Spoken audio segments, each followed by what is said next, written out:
दिल्ली के जंतर मंतर पे छत्तीसगढ़ के अधिवक्ता आए हुए हैं, तो हम उनसे जानना चाहेंगे आखिर उनको क्यों दिल्ली के जंतर मंतर आना पड़ा। सर, क्या नाम है आपका?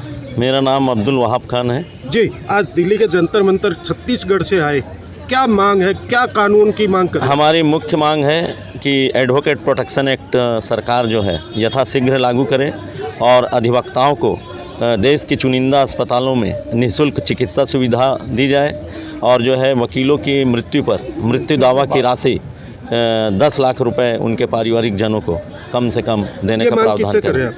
हम केंद्र सरकार से और हमारी राज्य सरकार दोनों से कर रहे हैं। क्या राज्य सरकार ने नहीं सुना कि आपको दिल्ली आना पड़ा?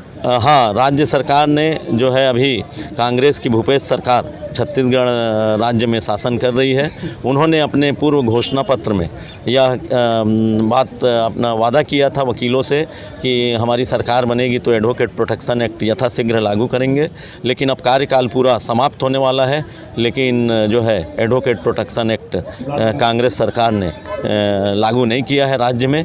इसलिए भी पूरे छत्तीसगढ़ राज्य के वकीलों में कांग्रेस सरकार के खिलाफ घोर असंतोष व्याप्त है। जी जी सर, आप क्या कहेंगे? अधिवक्ता संरक्षण बिल के लिए हमने राज्य सरकार के समक्ष कई बार ज्ञापन सौंपा है। हमारे अध्यक्ष जी अब्दुल वहाब खान जी के नेतृत्व में वहाँ एक दिवसीय धरना प्रदर्शन किए थे, जिसमें ज्ञापन भी हमने छत्तीसगढ़ शासन को दिया था। परंतु अब तो इस कार्यकाल में पूरा होने को है, ये बिल पारित नहीं हो सका। तो हमारा एक मांग है कि राज्य सरकार और केंद्र सरकार में भी यह बिल लंबित है। क्या राज्य सरकार के विरोध में जाएंगे? नहीं, अब राज्य सरकार के विरोध में भाई, जब आप वादा किए हो, वादा खिलाफी किए हैं, तो उसमें तो प्रतिक्रिया कुछ होगा ही। अधिवक्ता से आम जनता बड़ा विश्वास रखती है और उन्हीं को आज धरने प्रदर्शन क्यों करने पड़े? देखिए, एक अधिवक्ता एक समाज का आईना होता है और वो अपने पक्षकारों के लिए, उनके अधिकारों के लिए न्यायालयों में हर जगह पे वो उनकी बातें रखती है। लेकिन आज ये विडंबना है, बहुत बड़ी विडंबना है कि हमारे अधिवक्ताओं को अपने ही अधिकारों के लिए लड़ना पड़ रहा है। ये इस वजह से हो रहा है कि केंद्र सरकार और राज्य सरकार इस पे ध्यान नहीं दे रहा है। इसी वजह से आज यहाँ पे पूरे क्षेत्र, हमारे जो प्रदेश के पूरे अधिवक्ता है यहाँ पे एकत्रित हुए हैं जंतर मंतर पे। जी, तो यहाँ पे और भी कुछ अधिवक्ता है, उनसे भी हम बात कर लेते हैं। सर, क्या नाम है आपका? ब्रजेश सिंह अधिवक्ता। ब्रजेश जी, क्या कारण है कि दिल्ली जंतर मंतर आप लोगों को आना पड़ा? क्या आपकी सरकार छत्तीसगढ़ की नहीं सुन रही? जी हाँ, हमारी छत्तीसगढ़ की सरकार ने जो चुनाव के एजेंडे में जो वादा किया था कि सरकार बनते ही भूपेश सरकार एडवोकेट प्रोटेक्शन बिल लागू करेगी, वह पूर्णतः अपने वादे से मुकर गई है। उसने एडवोकेट प्रोटेक्शन बिल जो बन करके ड्राफ्ट करके तैयार रखा हुआ है, उसे सिर्फ विधानसभा में रखना है और पारित करवाना है। हम लोग एक शांतिप्रिय लोग हैं, हम लोग कानून और विधि के दायरे में रहकर कोई कार्य करते हैं। हम कलम और शस्त्र दोनों को पूजने वाले लोग हैं।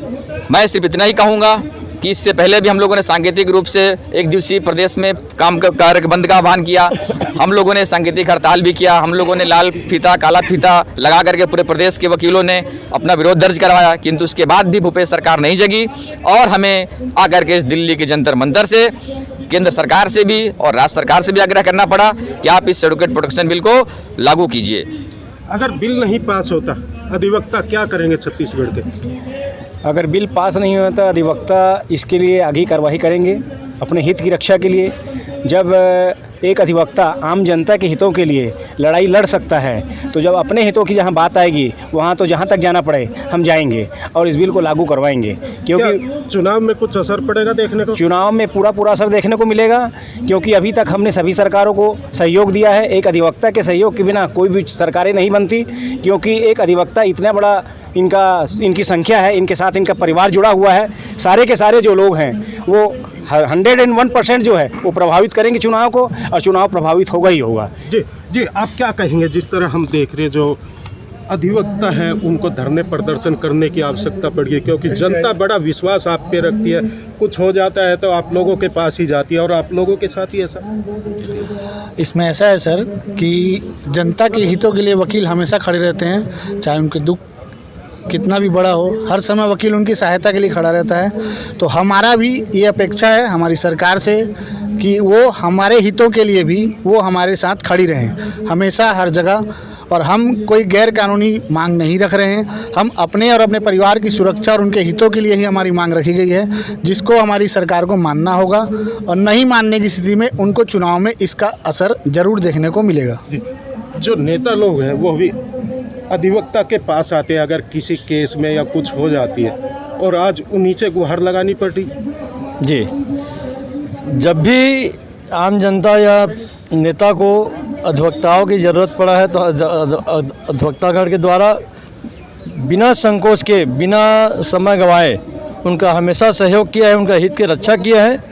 और दुर्भाग्य है कि आज हमें न्यायालय को छोड़ के रोड में आना पड़ा है, सड़क में आना पड़ा है और यहाँ आए हैं। किसके कारण आना पड़ा? जो हमारे सरकार है, हम लोग के जो मांग उसको स्वीकार नहीं किया, उसको जगाने के लिए हम लोग यहाँ आए हैं। और जिस प्रकार से लॉलीपॉप पूर्व में दिया गया था कि हमारे सरकार आने के बाद तुरंत हम 10 दिवस के अंदर राज्य में अधिवक्ता संरक्षण अधिनियम लागू करेंगे, जिन्होंने आज वादा खिलाफी किया है और उसी को जगाने के लिए हम लोग। यदि वो जागते नहीं हैं तो भविष्य में चुनाव होने वाला है, उसमें उसको उसका परिणाम भुगतना पड़ेगा। तो यहाँ पे छत्तीसगढ़ से जो अधिवक्ता है वे आए हुए हैं, उनका सीधा कहना है जो सरकार ने वादे किए थे छत्तीसगढ़ की, वो वादे नहीं पूरे किए गए। और अब यहाँ पर जो केंद्र सरकार है उससे भी अपील की कि जो सरकार ने वादे किए थे वादे पूरे किए जाए, क्योंकि अब टाइम भी खत्म हो चुका है। अब देखना होगा कि सरकार चुनाव से पहले जो अधिवक्ता के वादे किए थे उनको पूरा करेगी या नहीं करेगी। हर खबर से आज आपको